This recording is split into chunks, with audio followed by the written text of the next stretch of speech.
Bonjour à tous, on se retrouve aujourd'hui pour un nouvel épisode du podcast New Work, une initiative qui a été lancée par OSOL et l'IDée, donc l'association qui fédère tous les acteurs de l'environnement de travail. Et aujourd'hui, on a un acteur hyper actif pour le coup, Guillaume, merci d'être là. Bonjour Maxime. Bah, écoute, enchanté, merci de nous rejoindre. Super intéressant qu'on puisse adresser tout ce que toi tu as pu voir dans l'environnement de travail, parce que tu as un peu la casquette d'être présent à l'idée en tant que membre très actif, mais tu as aussi cette casquette prestataire où tu interfaces avec tous les acteurs de l'environnement de travail en règle générale. Du coup, ça va être intéressant d'avoir un point de vue différent que celui du DET ou du Facility Manager. Donc, est-ce que tu pourrais déjà te présenter à tout le monde, expliquer ce que tu fais, d'où tu viens, ton parcours? Oui, bien sûr. Donc, je m'appelle Guillaume Blanc, je suis le CEO, un des cofondateurs de Merci Yanis. Moi, j'ai un profil très tech à la base, puisque j'ai fait une école d'ingénieur informatique. Donc, je connaissais pas du tout le monde de l'environnement de travail. À la fin des études, avec Élise, on a décidé de se lancer justement dans l'aventure entrepreneuriale. Et on a fait la rencontre de Yanis, qui était à l'époque le responsable des services généraux de l'IoT Valley. Et en fait, c'est en discutant avec Yanis qu'on a découvert le métier de l'environnement de travail et des opportunités qu'il pourrait y avoir justement de développer un logiciel et toute une gamme de capteurs justement pour l'aider plus facilement dans toutes ses missions. C'est hyper intéressant. Du coup, d'où le nom de l'histoire. Merci Yanis, c'est top. Et c'est Ouais, marrant parce que ça, moi aussi, j'ai la cette compréhension du parcours ingénieur où tu t'as pas forcément la réalité encore plus sortie d'études de ce qui se passe et d'à quel point c'est complexe l'environnement de travail, à quel point ça fait intervenir énormément d'acteurs sur la chaîne.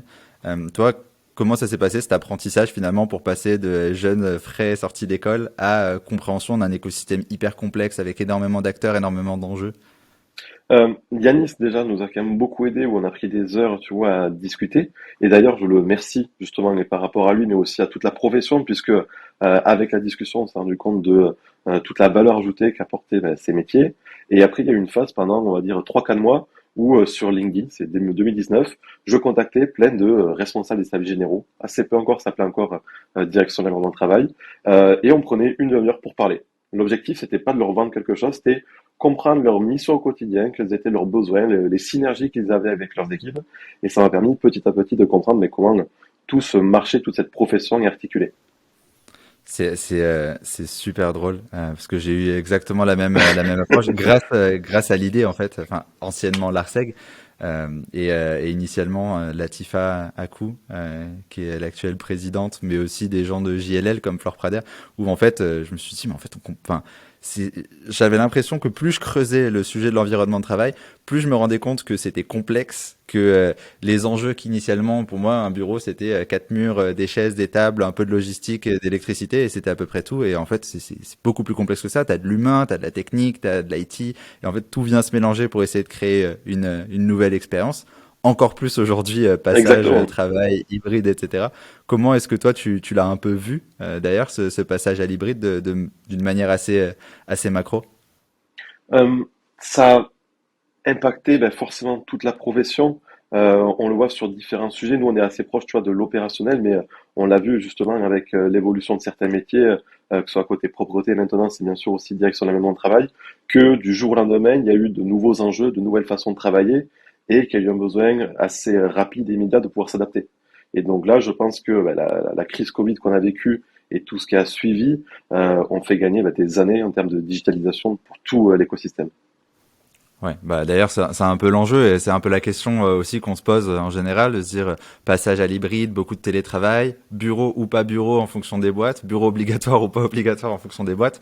Et pour en avoir parlé avec beaucoup de DET, mais aussi de collaborateurs, de DRH, la vision de ce que doit être le bureau de demain, elle a énormément évolué.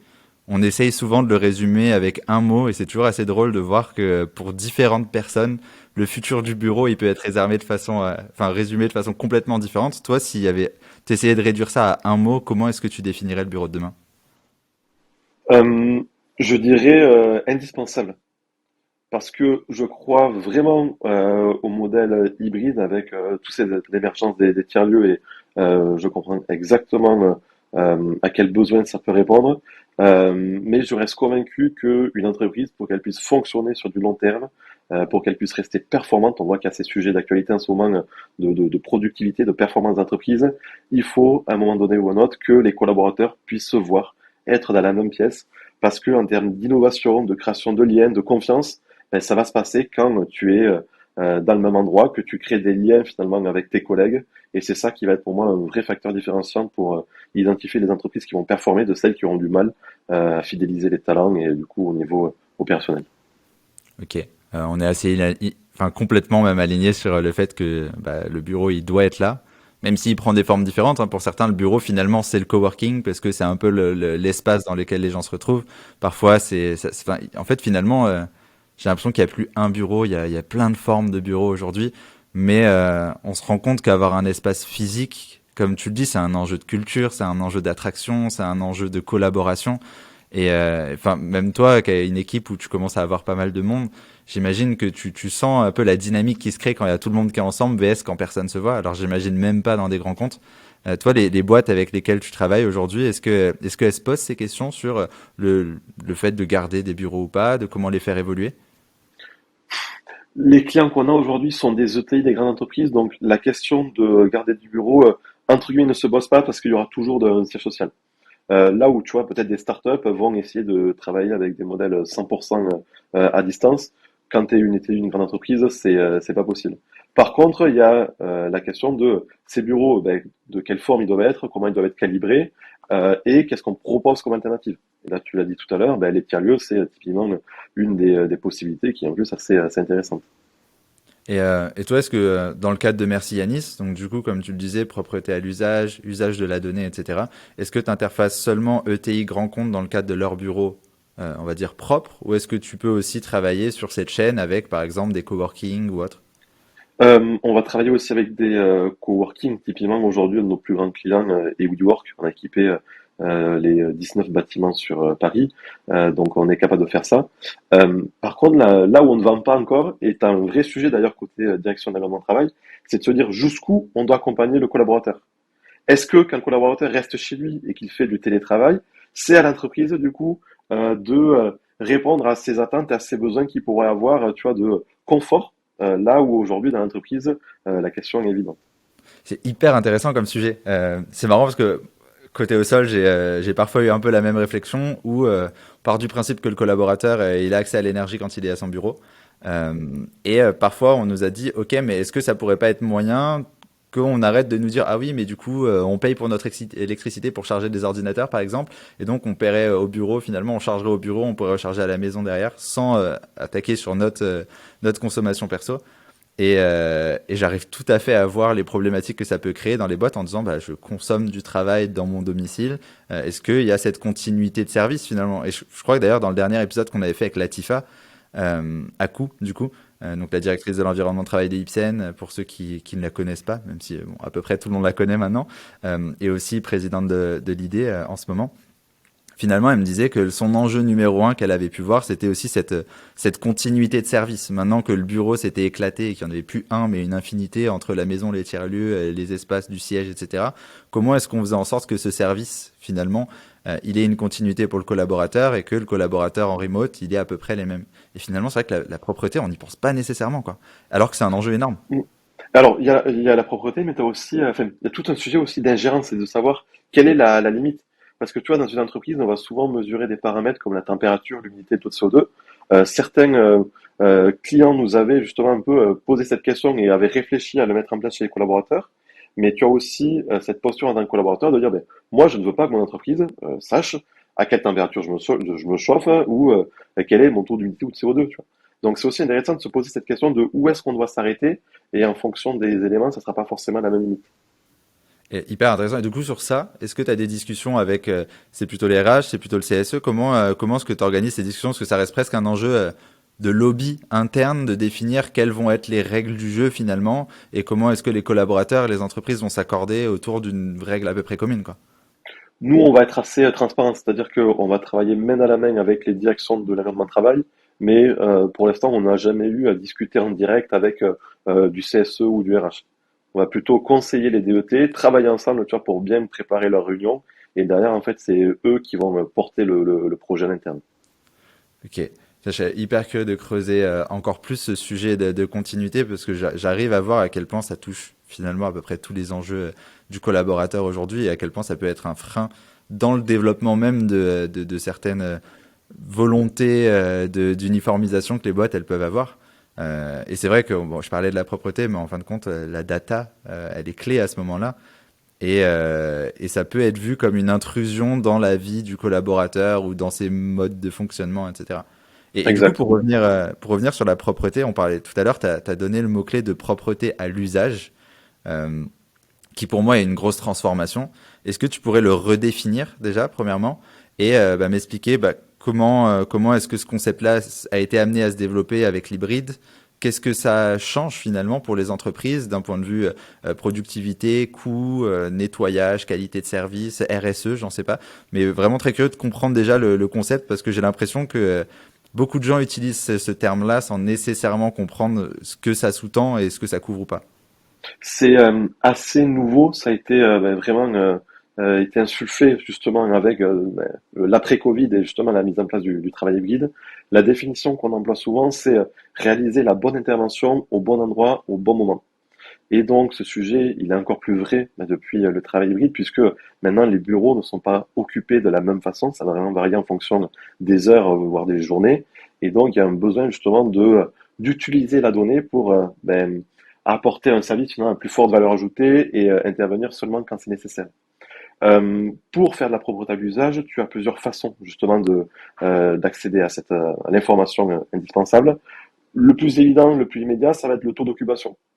Et l'exemple le plus concret, c'est tu as une salle de réunion, si elle n'a pas été utilisée de la journée, pourquoi finalement la nettoyer? Est-ce que ça peut pas attendre le lendemain? Tu as un deuxième sujet qui va être aussi la satisfaction. Tu peux te dire, en prenant le pouls continu de différents espaces, par exemple dans les sanitaires, en regardant si les gens sont satisfaits ou pas, même s'il y a eu peu de passages dans les toilettes, si jamais il y a vraiment eu une grosse insatisfaction, ça demande une intervention de propreté.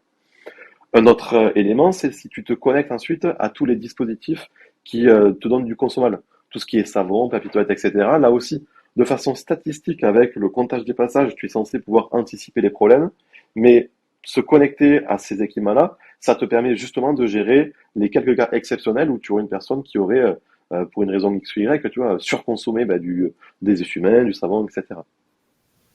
Ok, donc il y a un enjeu à la fois d'utilisation de la donnée pour rendre les opérations day-to-day finalement Ouais. de la gestion du service général de façon plus efficiente. Et il y a un enjeu finalement presque de prédiction, presque même financier qui peut être derrière, de se dire comment est-ce que on a un snapshot sur l'usage de nos ressources dans les bâtiments et comment est-ce qu'on met la bonne énergie au bon endroit au bon moment parce qu'il y a un enjeu de satisfaction. Ouais, je voudrais juste rajouter un sujet, c'est que justement, tu vois, on parle souvent de données qui sont liées au bâtiment, mais en réalité, la propreté à l'usage peut faire appel à des données externes. L'exemple pour moi le plus parlant, c'est les données météo. Tu sais que s'il pleut, les collaborateurs en probabilité, tu vois, vont plus salir l'environnement de travail, donc probablement ça va demander plus de temps justement à l'agent. Donc c'est pour expliquer que ça peut être aussi beaucoup plus large que ce qui va seulement au sein même de l'entreprise. C'est super intéressant. Oui, c'est vrai que finalement, enfin, tu captes pas seulement la donnée qui est la donnée d'occupation et d'usage, mais tu la combines avec d'autres données qui vont permettre de Exactement. pondérer un peu les enjeux. Et comment est-ce que le modèle se duplique? Parce que j'imagine qu'il y a un gros enjeu financier aussi pour une entreprise. Si tu lui dis, bah, aujourd'hui, on nettoie que 40% de ton site, VS, on nettoie tous les jours 100%, il y a un enjeu d'économie, il y a un enjeu même RSE, j'imagine, puisque bah, tu utilises moins de produits qui servent à rien. Comment est-ce que ça aujourd'hui tu le packages et comment est-ce que ça peut peut-être servir le discours de DET qui vont devoir aller défendre la chose face à des comex ou autres en disant bah ok il y a un enjeu de qualité de vie mais est-ce qu'il y a d'autres enjeux derrière que ça impacte? Ouais. Aujourd'hui, je considère qu'on n'est pas encore assez mature au niveau global du marché pour se positionner clairement sur un ROI.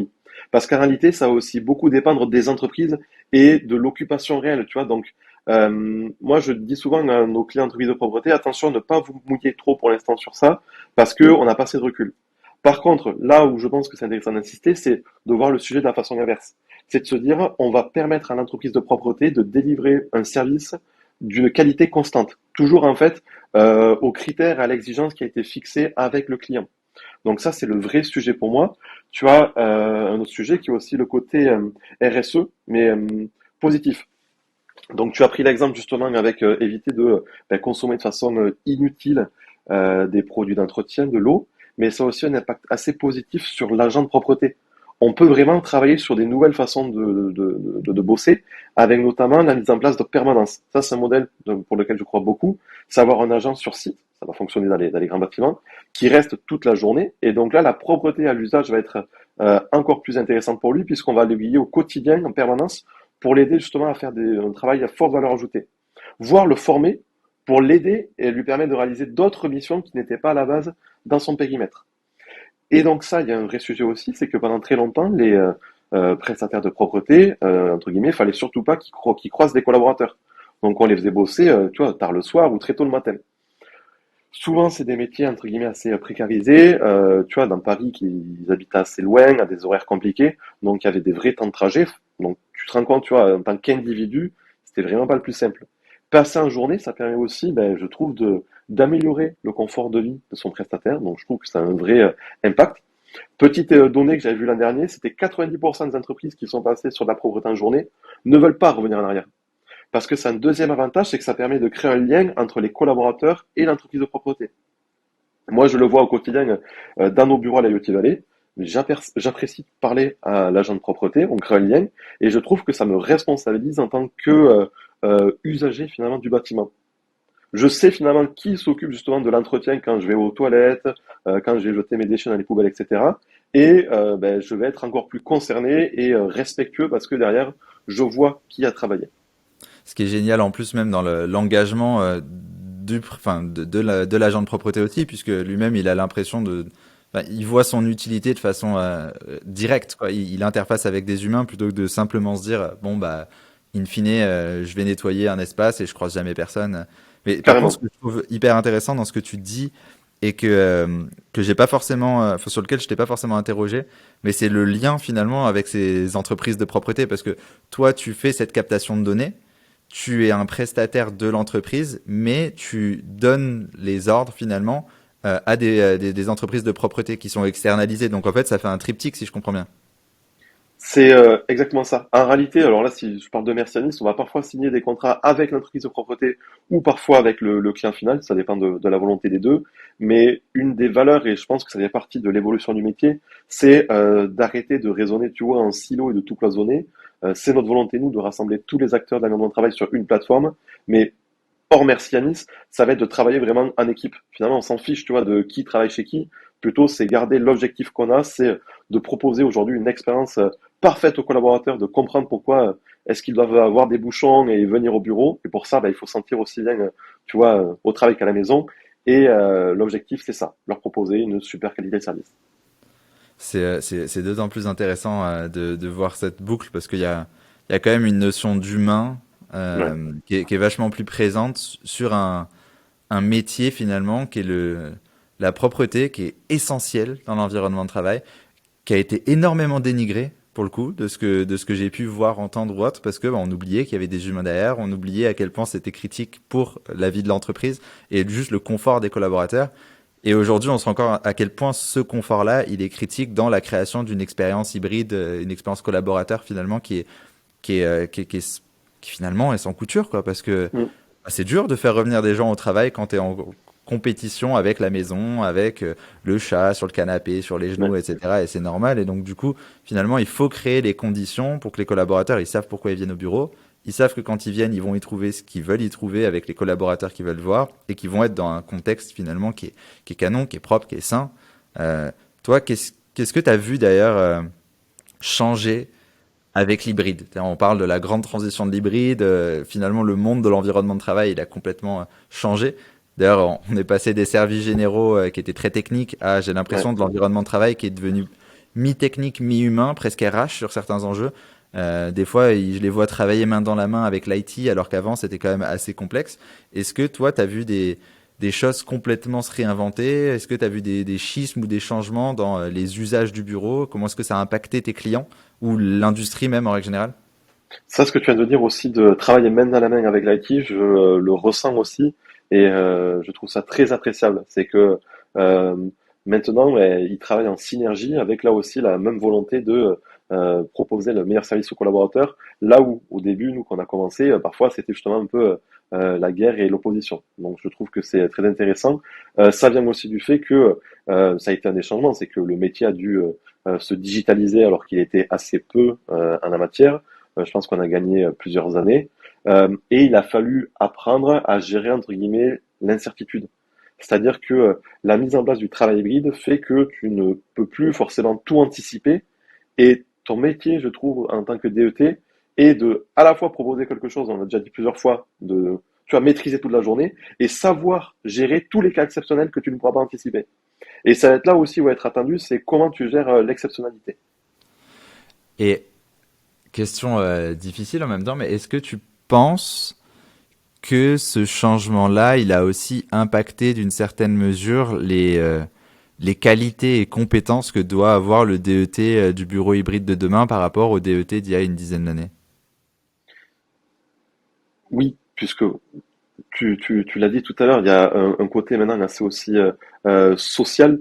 On l'attend plus seulement justement, tu vois, sur combien coûte le mètre carré. Il doit avoir une vision beaucoup plus transverse au sein de l'entreprise.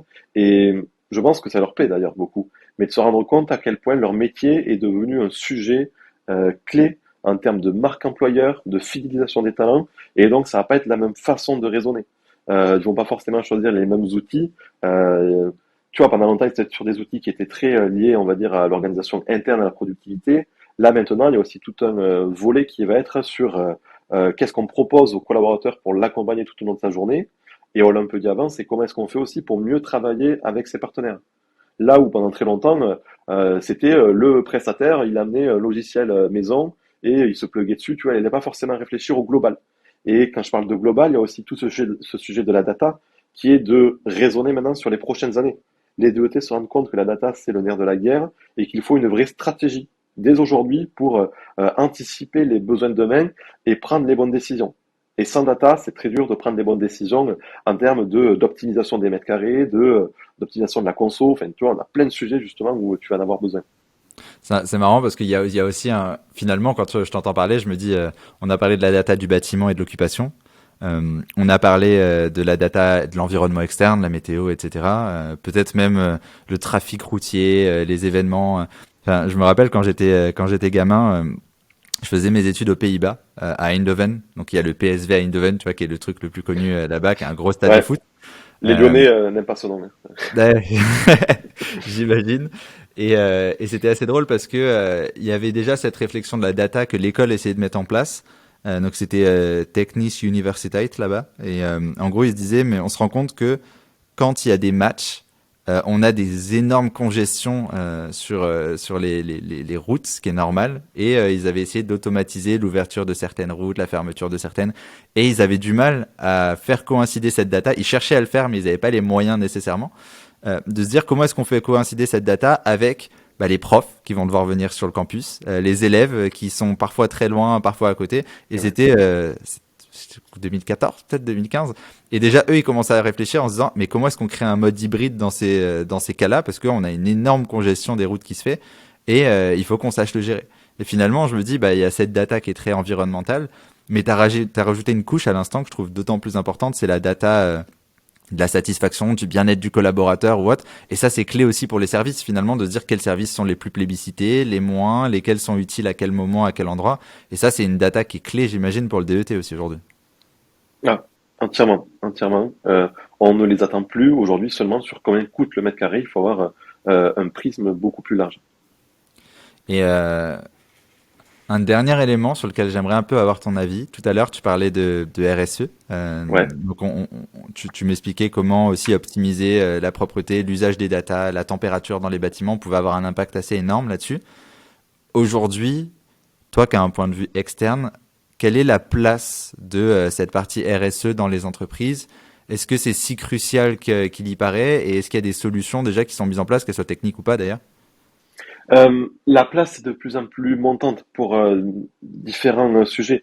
Euh, c'est intéressant au niveau déjà des collaborateurs, c'est-à-dire que tu as une nouvelle génération, et je pense même les anciennes sont aussi concernées, qui va être en attente justement de ce que va proposer l'entreprise. Tu as besoin de t'identifier justement à ton entreprise, et si toi tu as des convictions on va dire, écologique, tu veux que l'entreprise réponde aussi à ces attentes-là.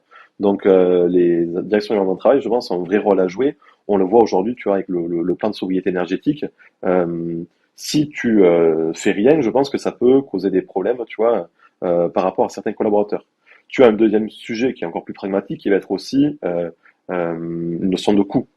Pour revenir sur la sobriété, ben aujourd'hui, quand on voit l'augmentation de la facture énergétique, c'est un besoin indispensable de prendre des actions justement pour aller optimiser tout ce poste de dépense.